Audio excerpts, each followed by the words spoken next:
اسی لیے روایات کہتی ہیں، جو امام باقر علیہ الصلوۃ والسلام ارشاد فرماتے ہیں کہ جب ظہور ہوگا اور جو امام کے اصحاب ہوں گے وہ ایسے ہوں گے کہ جب ایک قدم بڑھائیں گے تو ان کا دوسرا قدم مدینہ میں ہوگا، اور وہ بادلوں پر پرواز کرتے ہوئے وہ ان کے اشارہ کریں گے تو درخت اپنی جگہوں کو چھوڑ دیں گے، یعنی وہ اس لیول پر ہوں گے۔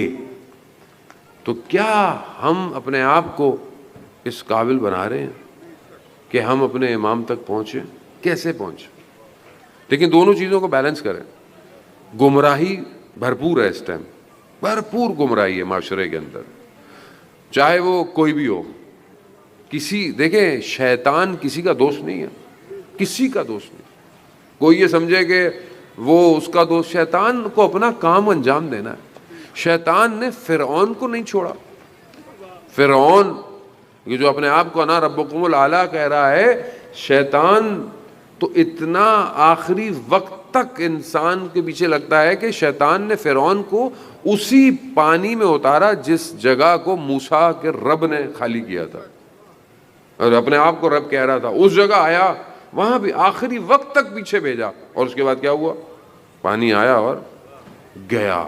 شیطان نہیں چھوڑتا، اور شیطان آخری قیامت میں بھی یہی کہے گا۔ قرآن ہے، قرآن کہہ رہا ہے، شیطان کیا کہے گا؟ میں نے تو انہیں گمراہ تھوڑی کیا تھا، میں نے تو ان کو وسوسے کیے تھے۔ وسوسے ہیں یہ جو انسان کے اندر انٹیوشن اٹھتی ہے نا، یہ وسوسہ ہے۔ اب جب آپ کو پتا ہو کہ دوسری طاقت ایک ہے جو گمراہ کر رہی ہے، تب آپ پھر اپنے اللہ کے نمائندے کی طرف متوجہ ہوتے ہیں۔ جب آپ کو پتہ ہی نہیں ہے کہ میں گمراہ ہو رہا ہوں یا نہیں، اور مشہور واقعہ شیخ مفید کا ہے غالباً، اور کہتے ہیں کہ طالب علم کہتا ہے کہ میں نے خواب میں دیکھا۔ خواب میں کیا دیکھا؟ کہ شیطان، اس کے ہاتھ میں پتلی پتلی موٹی موٹی زنجیریں ہیں، چین، اور ایک زنجیر میں نے اس کے بعد دیکھی اتنی بڑی ہے جیسے جہاز وغیرہ کو آپ لنگر ڈالتے ہیں اور روکتے ہیں۔ تو میں نے اس سے پوچھا یہ کس کے لیے ہے؟ کہا جس کا جتنا ایمان ہے اس کے حساب سے میری زنجیریں ہیں۔ تو کہا یہ سب سے اتنی موٹی کس کی ہے؟ کہا یہ میں نے تمہارے استاد پہ بھی ڈالی تھی۔ کہا پھر؟ کہا اس نے وہ بھی توڑ دی۔ پھر کہا کہ میرے لیے کیا ہے؟ کہا تمہارے جیسے کے لیے زنجیروں کی ضرورت نہیں ہے۔ بعض لوگ ایسے ہوتے ہیں نا، ہوا کے جھونکا، ایک تصویر نظر آئی وہیں ایمان چلا گیا، ایک میسج آیا بس گیا۔ اتنا ہلکا ایمان ہے کہ ہر روز قربان ہو رہا ہے۔ تو اس نے کہا تمہارا تو یہی حال ہے۔ یہ اٹھا تو یہ صبح استاد کی خدمت میں گیا، استاد کو واقعہ بتایا، تو استاد نے کہا صحیح کہہ رہے ہو۔ کہا کچھ دن پہلے گھر میں فاقہ تھا، میرے پاس پیسے نہیں تھے، مگر میرے پاس وجوہات شرعی موجود تھی، یعنی امام کا پیسہ تھا۔ تو میں نے کہا میں اس میں سے قرض لے لیتا ہوں، اس میں سے قرض لے لیتا ہوں، جب میرے پاس آئیں گے تو میں واپس کر دوں گا۔ میں کہا ٹھیک ہے، ظاہراً حرام نہیں ہے، سب صحیح ہے، لیکن ظاہر ہے جو آدمی جتنا بڑا ہوتا ہے اس کی آزمائش بھی اتنی بڑی ہوتی ہے۔ کہتا ہے میں بازار کے کونے تک گیا، جیسے ہی کونے پہ پہنچا تو میرے ذہن میں خیال آیا اگر تم مر گئے تو پھر کسے پتا چلے گا کہ تم نے قرض لیا تھا؟ کہا میں واپس چلا گیا، زنجیر ٹوٹ گئی۔ عزیزان محترم، خوب اس کو سمجھنے کی کوشش کریں۔ ہمیں تو احساس ہی نہیں ہو رہا نا کہ ایک نیگیٹو پاور دنیا میں اپنا کام کر رہی ہے، اور ہر نبی کے مقابلے میں آیا ہے، ہر نبی کے آپ کے سامنے حضرت آدم کو نیچے اتار دیا۔ ابھی بعض لوگ کہتے ہیں نہ یہ آیا ہوتا ہم لوگ جنت میں ہی رہتے، اتنا ٹینشن زندگی میں ہوتی نہیں، پروردگار ہاں ہم کہا کہ روز دینے کے امتحان دو۔ بہرحال اللہ کی مصلحت ہے۔ بچے بعض لوگ کہتے ہیں نا وہ کیوں آئے، وہیں رہتے آرام سے۔ اللہ دیکھیں، اللہ اپنے بندوں سے محبت کرتا ہے، اور خدا سے زیادہ کوئی اپنی مخلوق سے پیار نہیں۔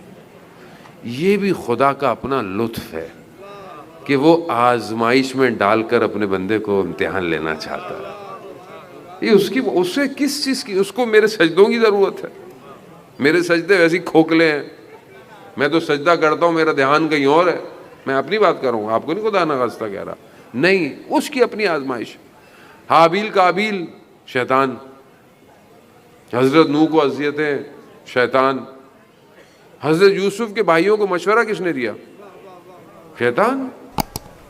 اب یہ ہر نبی کے مقابلے میں آتا رہا.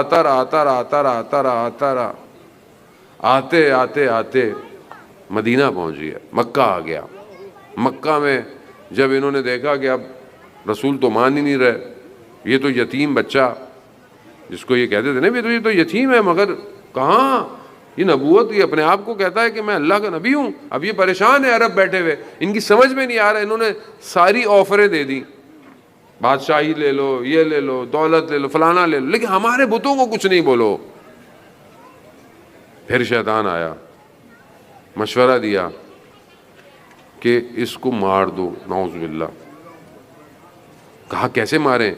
بنی ہاشم بڑا قبیلہ ہے، کہا ہر قبیلے سے ایک ایک فرد لو. یہ شیطان کا ذہن تھا، ان عربوں کا ذہن اتنا تھوڑی تھا، شیطان کا ذہن تھا.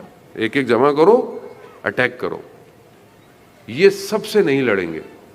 انہوں نے سب کو جمع کیا، رات کی تاریکی میں انہوں نے حملہ کیا. جیسے ہی انہوں نے چادر ہٹائی یا جو بھی اوپر بستر تھا ہٹایا، اب کیا دیکھا؟ اللہ نے نیا سسٹم انٹروڈیوس کر دیا. یعنی تم نبی کو ختم کرنے آئے تھے، اللہ نے امامت بتا دی. خوب یہ یار یہ الہی ہے کہ تم، یعنی شیطان پوری تم طاقت لگا لو، لیکن اب ہم ایسا نظام لے کر آ رہے ہیں جو تمہیں ہر زمانے میں شکست دے گا. یہ الہی نظام کے مقابلے میں نظام ہے، ولایت کا سسٹم ہے.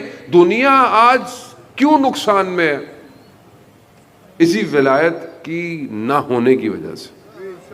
اور جہاں ولایت ہے وہاں دشمن ٹکرا ٹکرا کے خود ہی مر گیا.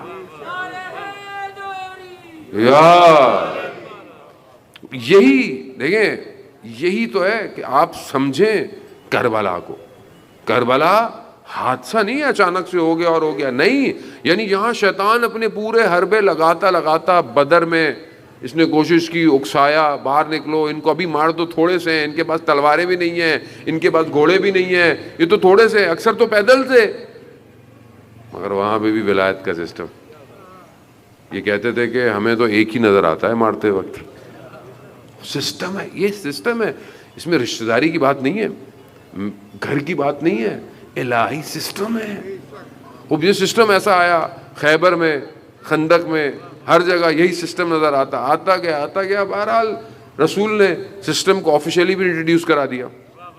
پہلے جو تھی وہ مارکیٹنگ ہو رہی تھی، پھر آفیشیلی لانچنگ سیریمنی ہوئی غدیر خم میں. غدیر خم میں جب لانچ ہو گیا، سب بتا دیا کہ بھائی یہ ہو گیا ہے، یہ سسٹم ہے. بس پھر مشکل دائیں بائیں شروع ہوئی. رسول خدا کے جانے کی دیر تھی. بہرحال جو مسائل آپ کو پتہ ہے. شیطان پھر بھی نہیں رکا، اس نے بہت طاقت لگائی، کوشش کی، کرتے کرتے اتنا اس نے انویسٹمنٹ کی کہ اس نے اپنے بندے کو لا کر ممبر رسول پہ بٹھا دیا. 50 سال محنت کی شیطان نے، آسان نہیں ہے، محنت کی. اب تو اس نے بولا معاملہ ختم ہو گیا. مطلب اللہ نے 1,24,000 بھیجے تھے کہ یہاں سے ہدایت ہو، وہاں سے گمراہی ہو رہی ہے. بھائی واپس وہی 2 جملے اور آپ سے التماس دعا. یعنی خدا ہدایت کے لیے لایا، وہ گمراہی کے لیے لایا. اسی ہدایت کے ممبر پر گمراہ شخص بیٹھ گیا اپنے زمانے کا، اور قوم گمراہ، خاموش، ڈیڈ، خاموش ہے قوم. یعنی ایسا شخص آ گیا جو شرابی ہے، فساد اخلاقی ہے، حرام کو حلال، محرم نامحرم کا فرق ختم، اور وہی کو ڈھونگ کہتا ہے. وہ آ گیا، قوم خاموش ہے، گمراہی پھیل رہی ہے. شیطان کامیاب تھا، مگر ایسا اللہ کا ہادی کربلا کو ڈیزائن کیا. ایسا نہیں کیا کہ میں کربلا نہیں. لوگ کہتے ہیں یہاں پہ روک دیا امام کو، جانے نہیں دیا، اور پنجاب میں تو پڑھتے ہیں، امام کہتے تھے مجھے ہندوستان جانے دو. بھائی پتہ نہیں کہاں سے لوگ پڑھتے ہیں، امام کو کیا ضرورت ہے کہیں جانے کی؟ امام کو کربلا میں روکا نہیں ہے، امام نے کربلا میں یزید کو بلایا ہے.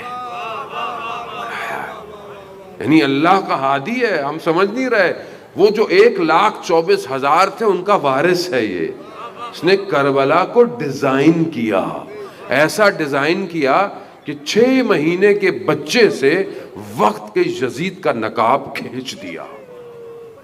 ایسا کھینچا کہ قیامت تک کوئی یزیدیت کھڑی نہیں ہو پائے گی. یہ ہے ہدایت. ان الحسین مصباح الہدی والسفینۃ النجات.